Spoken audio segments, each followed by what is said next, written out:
So welcome guys, in this short video on plot 62 I would like to talk about how you feed your goats and your sheep, but specifically so these two animals are interchangeable, but I want to talk about sheep for now, and obviously goats, but it's the same principle can be extended to either animals. So this is a very good example of how you feed your animals. So you have got a trough that is 2 4 6 heads, right? So in each of these you have an animal that tends to put their heads, and obviously they eat based on the food that you put in the trough. So that's a very good example of how you can effectively feed your animals. You don't just pour something on the floor. I think that's one of the key things that I learned when I was doing my farming.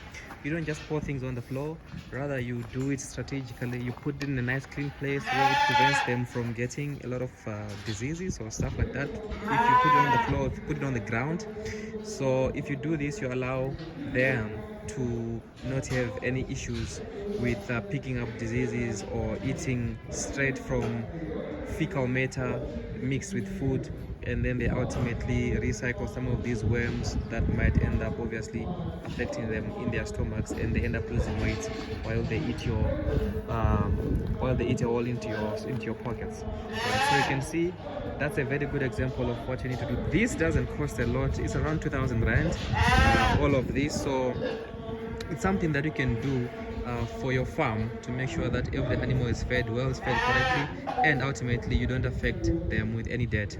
The second part after this is this, right? So this is a very good example also of a trough where you can put your feeds right here, right? All of it right there, you can put it in. And also the good thing about this is it accommodates more animals. It doesn't have to be 8 or 16 or like the other one. In this one it allows you to, all of them, they'll come and they line up here, and then it will allow them to start eating, and obviously they don't mess. That's the other thing. This food is quite expensive, right? So you can see some of these remnants. It's quite expensive, right? This is commercial food, obviously crushed lucerne that you buy commercially. So it tends to be quite expensive. Each bag is gonna cost you around 250 300 rand. That's a 40 kg bag. So you want to preserve this as much as possible, and this is where you tend to put your feeds, so that you can control obviously how they eat, and also you can control the impact that it has on the health of your sheep and on the health of your goats.